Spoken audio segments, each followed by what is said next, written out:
I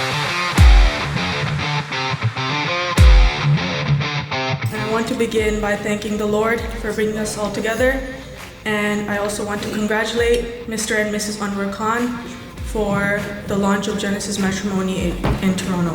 Family is a gift from God. It is where we first experience love, care, and a sense of belonging.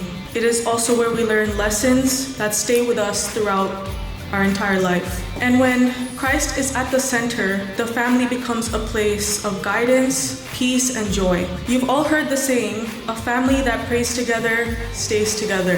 This is not just a phrase, it's a principle. With Christ at the head and our Bible as our guide, families can face challenges with confidence, knowing that His Word is a firm foundation that never fails. Every small action, kindness, listening, forgiveness, helps create homes and communities rooted in Christ and His love.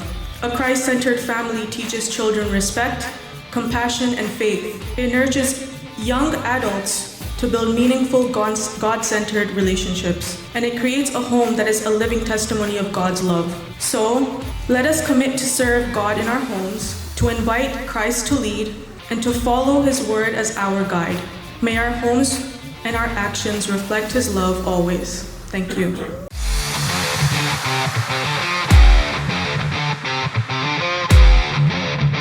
तो आप सबकी तालियों में मैं एलिया को दावत देना चाहता हूँ वो तशरीफ है Elia please come on the stage. There's a recent study in 2019 that looked at multiple countries ranging from Canada to Japan to Cambodia to as well as Poland. So you have Eastern, Western, individualist, collective cultures, all varying, and they tested a lot of traits in well-being. As you might have assumed, personal well-being wasn't something that was very common amongst all cultures. There was variance within cultures. But there was one specific thing that was very common amongst all of these nations, irrespective of their background and history, and this was their value of family well-being, the value upon the success, health, as well as wealth upon our family members. So today I'm going to talk about why this specifically matters. I'm going to talk about shifting our focus from the we rather to the me, and how this isn't some form of self-sacrifice, but rather a building up of a more resilient, understanding, safe, and overall happier foundation that not only serves everyone around us, but also ourselves. If we were to build a home as just a single room, what would happen when the storm hits? The walls would get cold, the echoes of the thunders would be a lot louder. But if we were to pour our energy into building a stronger foundation, to reinforcing the beams in our rooms that connect us, to ensure every single room is protected and safe, only then will those inside and under the roof be safe and secure. So when we find that one room weakens in a thunderstorm now, they have the support of the other rooms. When joy and love and happiness is found in one room, the echoes ring through the halls and brighten up the entire home. Going back to reorienting our perspective to family well-being, one might think that it's a limitation of our own personal freedom to put my family before myself, but I want to argue that that's not the case at all. Rather, it's the opposite. When we put our family as our priority, we are expanding our own strength.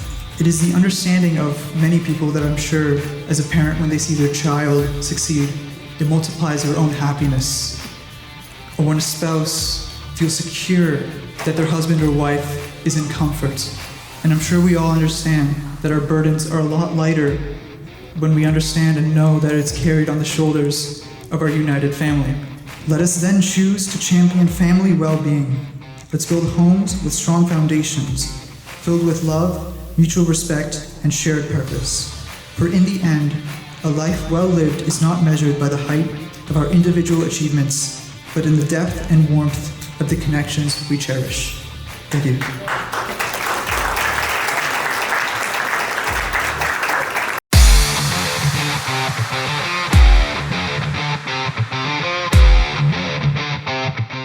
The Holy Bible states that for as a young man marries a young woman, so shall your sons marry. And as the bridegroom rejoices over the bride, so shall your God rejoice over you.